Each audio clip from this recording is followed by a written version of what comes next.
स्वागत है आपका नेशनल दस्तक में। मैं हूं आपके साथ फरीन सैफी। देश में हर तरफ जातीय हिंसा बढ़ती जा रही है। जिस तरह से देश का माहौल बन रहा है, मुस्लिम होने पर मारा जा रहा है, इसी तरह से काम की तलाश में हरियाणा के पानीपत गए अखलाक पर कुछ लोगों ने कातिलाना हमला कर दिया। उनका एक हाथ काट दिया गया। वारदात को अंजाम देने के बाद वो गुंडे अखलाक का हाथ अपने साथ ले गए और उसे मरा समझकर रेलवे लाइन के पास फेंक गए। ये पूरा मामला जब का है तब देश में लॉकडाउन लगा था, लोग बेरोजगार हो रहे थे और इसी बेरोजगारी के परेशान होकर अखलाक काम की तलाश में पानीपत गए थे। लेकिन जब वो पानीपत की किशनपुर चौकी क्षेत्र के पार्क में बैठे थे, इस दौरान पार्क में आए दो युवक किसी बात पर उनकी कहासुनी हो गई।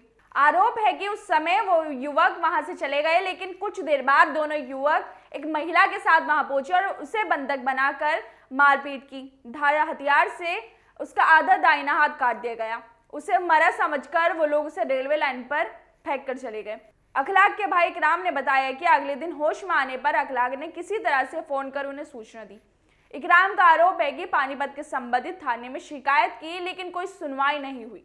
अखलाक पर आरोप लगाया गया कि उसने 7 साल की बच्ची का यौन उत्पीड़न किया है, लेकिन अब पानीपत की एक फास्ट ट्रैक ट्रायल कोर्ट ने अखलाक सलमानी को बाल यौन उत्पीड़न और अपहरण से संबंधित आरोपों से बरी कर दिया है। साथ ही पुलिस जांच में कई खामियों की ओर इशारा भी किया है। तो आप सोच सकते हैं कि नशे में दो व्यक्तियों ने उसका हाथ सिर्फ इसलिए काट दिया क्योंकि वो मुसलमान था। पहले अखलाक पर हमला किया गया, उसका दाहिने हाथ काट दिया गया, वो भी आरा मशीन से काट दिया गया और फिर उसे फेंक कर मरने के लिए छोड़ दिया गया। आप सोच सकते हैं उसे सिर्फ इसलिए मारा गया क्योंकि वो मुसलमान था। उसके हाथ पर 786 लिखा हुआ था, उसका हाथ ही काट दिया गया। अखलाक के भाई इकराम के मुताबिक उसके शरीर पर एक भी इंच ऐसा नहीं था जहां पर चोट के निशान न हो। उसके पूरे शरीर पर घाव थे। इकराम ने बताया कि परिवार के लिए अखलाक का न्याय पाना बहुत मुश्किल था। पुलिस ने हमें मामले को निपटाने और हमलावरों के साथ 1-2 लाख रुपए में समझौता करने के लिए कहा। इस मामले में सालों साल जांच चली, फिर कोर्ट का फैसला आता है कि वो तो निर्दोष था और उसके साथ ही पुलिस की जांच प्रक्रिया पर सवाल उठाए जाते हैं। लेकिन क्या ये सब करने से अखलाक की वो जिंदगी वापस आ सकती है जो उसने जेल में बिताई है? क्या उसका हाथ वापस आ सकता है? और उन लोगों पर अभी तक कार्रवाई क्यों नहीं हुई जिन्होंने ऐसी हरकत की? जो लोग नशे में धुते अखलाक के साथ मारपीट की, उस पर यौन उत्पीड़न का झूठा आरोप लगाया और उसका हाथ आरा मशीन से काट दिया गया और मरा हुआ छोड़कर भाग गए। ये सब इसलिए हुआ क्योंकि वो एक मुसलमान था। उसके हाथ पर 786 का टैटू बना हुआ था।